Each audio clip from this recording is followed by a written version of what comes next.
देखिए, ममता बनर्जी जो दैत्यों के वंशजों के सरदारनी हैं। देखिए, ममता बनर्जी जो दैत्यों के वंशजों के सरदारनी हैं। देखिए, ममता बनर्जी जो दैत्यों के वंशजों के सरदारनी हैं, क्योंकि उनको केवल वोट के खातिर न्याय की बात नहीं करनी। लेकिन एक भारतीय जनता पार्टी, आज बंगाल में जो हो रहा है, तो भारतीय जनता पार्टी के सिवा कोई विपक्षी पार्टी इसलिए नहीं बोले कि मुस्लिम वोट बिगड़ जाएगा। हम वोट के सौदागर नहीं है, हम न्याय के सौदागर हैं। हम चाहे धर्म पंथ कोई भी हो, हम न्याय करने के उसमें रहते हैं, क्योंकि न्याय मिलना चाहिए। मानव जाति में रह के न्याय नहीं मिला तो कब मिलेगा। बांग्लादेश में तख्तापलट के बाद लगातार हिंदुओं के साथ अत्याचार हो रहा है, जिसे लेकर विपक्षी पार्टियां कुछ बोलने को तैयार नहीं। इस पर मैं बोलता हूं, मैं तो साफ बोलता हूं। देखियो, ये मैंने जो कहा आपको, इनकी सोच देखिए। शेख हसीना को शरण भारत के आदरणीय प्रधानमंत्री ने दी है, और कोई देश ने विश्व में उनको शरण नहीं दी।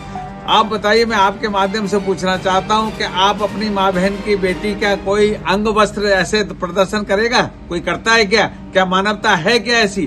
तो ये दैत्यों के वंशज हैं, दैत्यों का इनका सोच है, इनका बलात्कार, इनका डकैती, चोरी, बदमाशी, इनकी वही प्रवृत्ति है। इस कारण अब शेख हसीना किसी की दादी होंगी, किसी की अम्मा होंगी, किसी की चाची होंगी, किसी की बड़ी ताई होंगी, और उनके अंग वस्त्रों का प्रदर्शन करना, ये केवल दैत्य करते थे। सतयुग में भी दैत्य करते थे, द्वापर में भी दैत्य करते थे, त्रेता में भी दैत्य करते थे, और आज कलयुग है, कलयुग में भी दैत्य कर रहे हैं। तो ये दैत्यों के वंशज हैं। सर, उपचुनाव में किस तरीके से रणनीति रहेगी इस बार? उपचुनाव में हम 10 की 10 सीट जीतेंगे। हम लोगों से क्योंकि आप पूछेंगे जरूर, हम लोगों से कुछ लोग नाराज थे, जनता नाराज थी। हमको सबक सिखाने के लिए 33 सीटें दी हैं, इसलिए हम सबक सीख गए हैं उनसे। जो गलतियां हैं पुनरावृत्ति नहीं होगी। हम 10 की 10 सीट जीतेंगे। सर, कई बार कहा जाता है कि कार्यकर्ता नेता नाराज रहते हैं, तो इसका बड़ा खामियाजा भुगतने को मिला था पिछले चुनाव में। बिल्कुल ठीक करें, मैंने कह दिया ना।